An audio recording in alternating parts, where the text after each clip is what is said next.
If you've been struggling with autoimmune symptoms and feel like you've tried everything without any results, today's episode is for you. We're going to talk about 5 common but often overlooked autoimmune triggers that might be getting in the way of your health and how you can start addressing them today.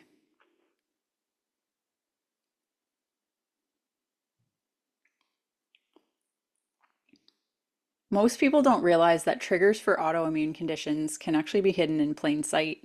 By identifying and removing these triggers, you can help your body finally start to heal. And at the end of this episode, I'm going to share with you how you can join our free webinar, How to Take Control of Autoimmune Health Naturally, where we dive even deeper into these topics and share actionable steps that you can start taking today to start feeling better. One of the biggest hidden culprits for autoimmune flare-ups is environmental toxins. And this is something that I didn't realize for the first more than 10 years of my MS journey. I thought that my immune system was broken. I thought my body was attacking itself. I thought there was nothing I could do about it. I thought I just had to accept this. It was going to continue to get worse. And when I realized what was actually going on, it made a really big difference. So when we're talking about the flare-ups and we're talking about kind of the triggers that your body's responding to, something I heard a couple of years ago that I thought was really an interesting perspective is we look at it as the body is fighting you. The body is broken. The body is doing what it's not supposed to do. But what if we switched that perspective and recognized that the body actually is doing exactly what it was designed to do? What if your body is actually trying to keep you safe? It's trying to protect you from things that don't belong there. And in the meantime, your tissues are getting in the way. Parts of your body is getting attacked because it's trying to keep you safe from other things, rather than just viewing it as my body is attacking itself. My body is destroying its tissue. And this is what we're talking about today in terms of triggers in an environmental toxins perspective that many people don't even think about, that can cause the body to go into this hyperreactive immune response. But it's actually doing exactly what it was designed to do. It's trying to keep you safe. And when we're talking about environmental toxins that can lead to autoimmune flares, these are found in everything. This could be in your household cleaning products, your air fresheners, personal care products, lotions, shampoos. We interact with so many things on a daily basis that really are toxic. Really, the body doesn't like it, and eventually the body just can't tolerate it. I shared an analogy this morning at a BNI meeting just talking about the barrel effect. And if you think about when you're born, there's already some toxicity in the body, but the body can handle it. And then we layer on all the other things in our environment, in our daily life. And eventually it gets to the point where the body just can't sustain it anymore. The barrel overflows, and that's when symptoms show up. So if you have things in your daily environment, and many women do, especially men do as well, but women come in contact with like hundreds of toxins before their first cup of coffee in the morning. So this could be in cleaning products, as I mentioned, it could be air fresheners, personal care products, toxins like phthalates, parabens, synthetic fragrances, all can disrupt your hormones and stress out your immune system. When hormones are disrupted, cortisol, our stress hormone, is driven up, and the immune system is very sensitive to cortisol. So if you've got lots of toxins and your body's trying to deal with them and is stressed out as a result of it, that can definitely be connected to immune challenges. So what's something that you can do to help reverse this from a starting point? We have a client, Tree, who was dealing with osteoarthritis in her hands. And when we tested her, we found that actually chemicals was a big part of it. And she had Glade plugins all over her house. She had a dog. She didn't want her house to smell like dog. So there were Glade plugins everywhere. And when we cleaned that out, we removed that, switched her to essential oils, which is a more natural version. The stiffness, the tingling in her hands went away. When the body is trying to do what it is designed to do best, and you've got these stressors getting in the way, it makes it harder for your body to heal. And that's when symptoms can start to show up. That's when the barrel overflows. So if we're looking at toxins from this perspective, chemicals, you can start by switching to non-toxic products, as I mentioned. Fragrance, you can switch for essential oils. You can look for labels that say fragrance-free, paraben-free, and phthalate-free. I'll put phthalates in the show notes for this one because phthalates are spelled kind of weird. It's PHTHALATE. That's phthalates. And I'm pretty sure this one is actually designed and it's put into products because it makes soap sud. So if you're using shampoo that's phthalate free, you're not going to get that big froth that you're used to, but you're also not going to be exposing your body to the chemicals and the toxins that it's used to. Number 2 is hidden food sensitivities. This is definitely something that I had in the past. Many people with autoimmune issues are unknowingly eating foods that trigger inflammation. Common culprits here are gluten, dairy, soy, but it could be anything, even foods that you think are healthy. I went through a phase in my journey where I work with a muscle testing practitioner as well, and she said, you can't eat Brussels sprouts. And I was like, are you kidding me? Most people hate Brussels sprouts. I'm someone who actually likes them and think I'm doing really good things for my body by eating them. But if your body is triggered by it, even if it's considered a, I'm air quoting, healthy food, it's not going to be a good response for you. It's not going to be a good situation for you.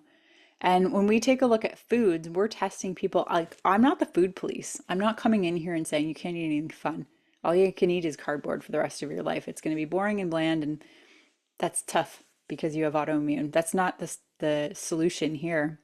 We're testing people to see what are the foods that are triggers for you? What are the foods that are preventing your body from healing? What's getting in the way of you being able to progress and move forward with your health?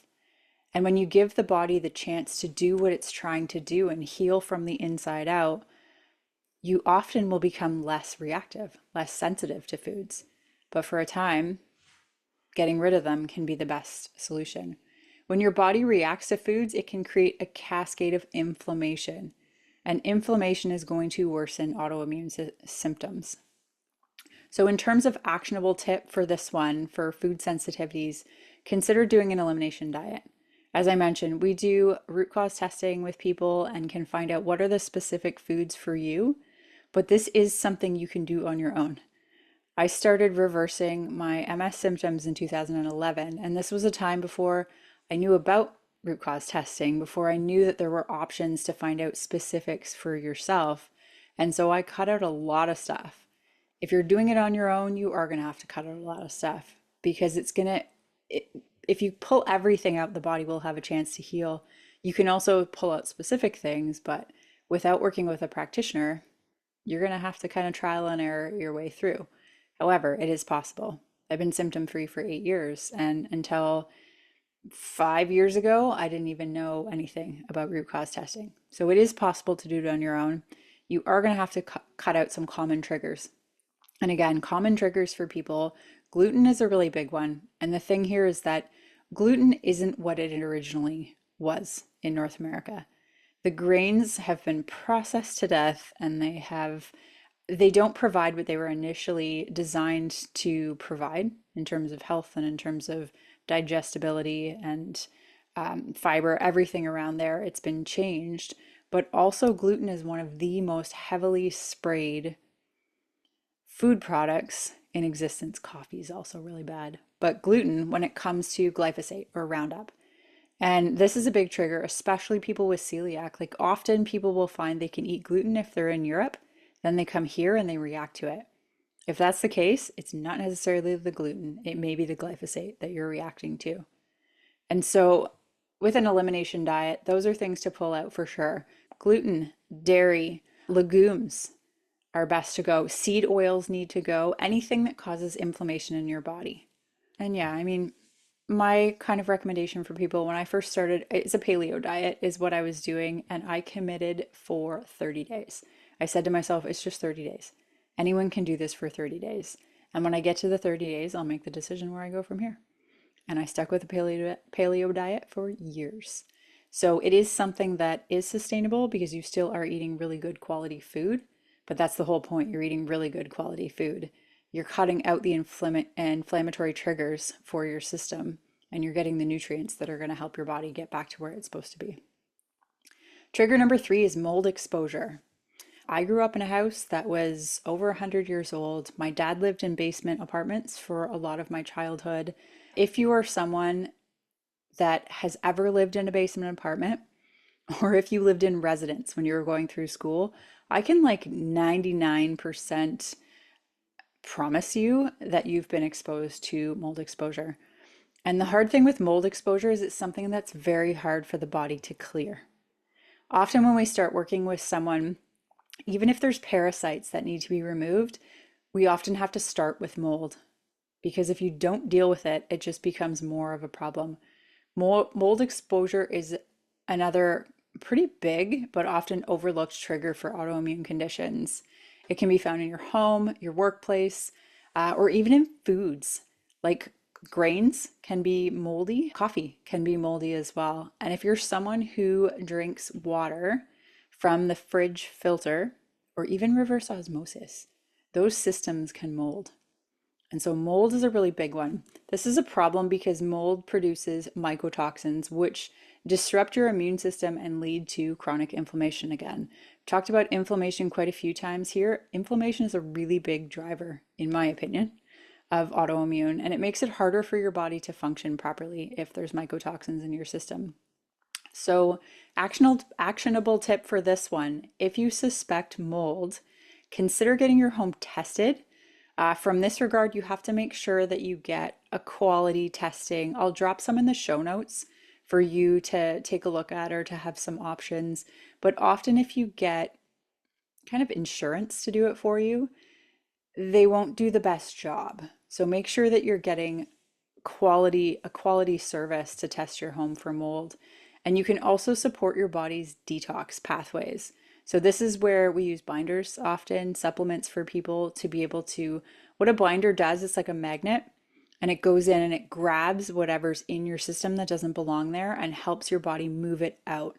Rather than sometimes when you stir stuff up in the system and you don't have a binder, it just goes and deposits itself in other organs, glands, tissues, and causes problems. So binders and liver supporting herbs are things that we definitely like to test to see if it's a good fit for you if we're doing any kind of detox for the body. Trigger number 4 is chronic stress. And most of the ones that we've talked about today are not necessarily things that are commonly discussed, especially if you're going to your MS specialist, if you're going to your neurologist. I remember my neurologist never said anything about chronic stress being a problem, never talked about mold. He didn't even talk about food sensitivities. Because when I started to see positive improvements for myself because I changed my diet and I went in and said to my doctor, I don't want to take the medication anymore. He said, what are you going to do instead? And I said, well, I changed my diet and I'm feeling better. And his response was, it doesn't make a difference. I don't know anything about that. And so there are a lot of things you can do for yourself, but unfortunately at this point, and hopefully we get to the point where it's not the case, a lot of responsibility and research and investigative work needs to be done by the person living with the illness, because medicine is there to do its job, but medicine doesn't know anything outside of its job. And nutrition and holistic support and treating the human as a whole being is something that medicine lacks in. And so when it comes to chronic stress is one of the most underestimated triggers for autoimmune conditions. When you're stressed, your body produces stress hormones, again, like cortisol, and cortisol weakens your immune system.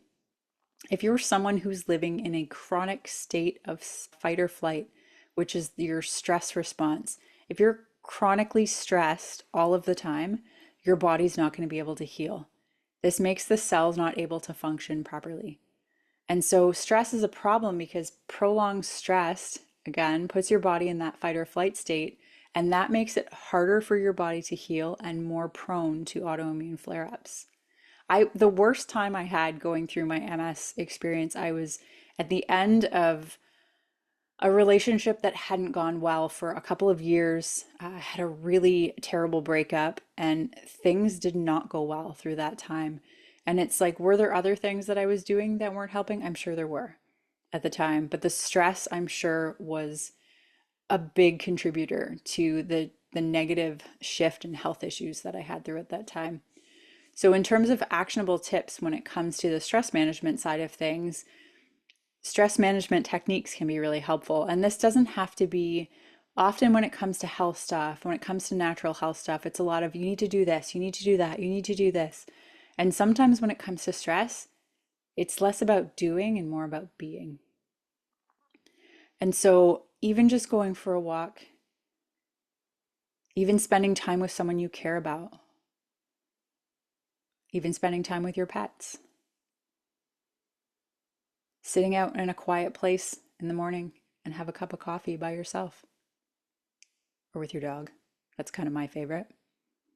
But just look for things that you can do or be that help to bring down that fight or flight response, help to put you in a parasympathetic mood, a parasympathetic state.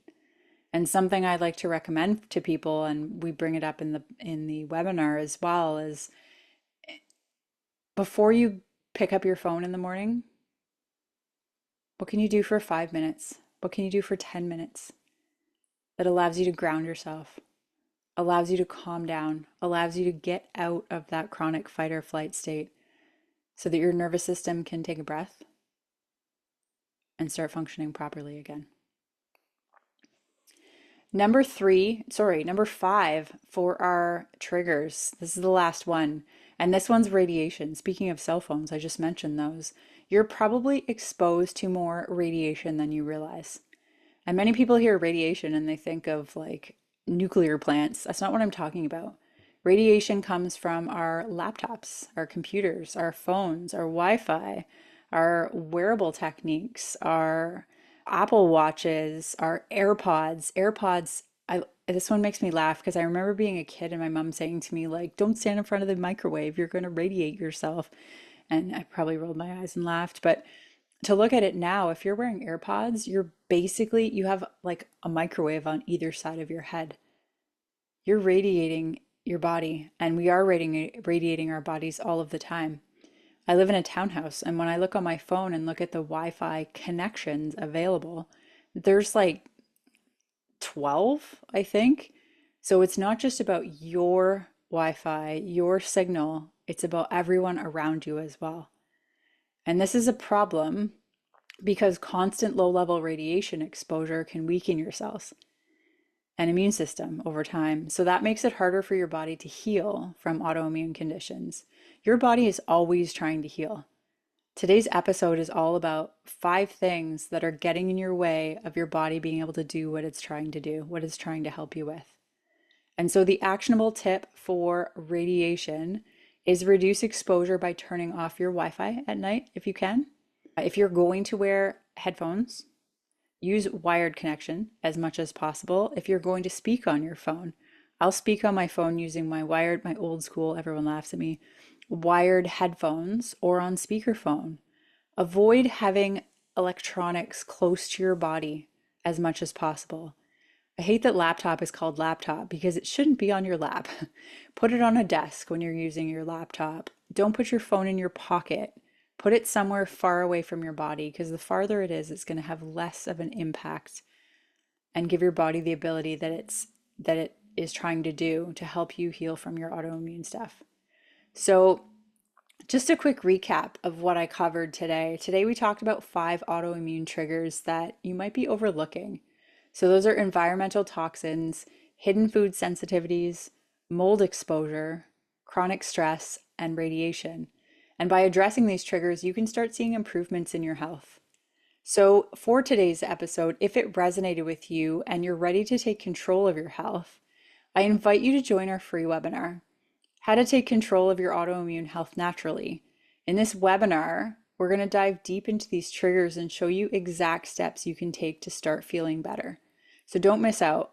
Head on over to webinar.alignednaturalhealth.com. I'll put the link in the show notes as well to make it easier for you, and reserve your spot today. Hope you enjoyed this episode. If you know anyone who's also struggling and would like some support, please share it with them. And otherwise, I'll catch you on the next one.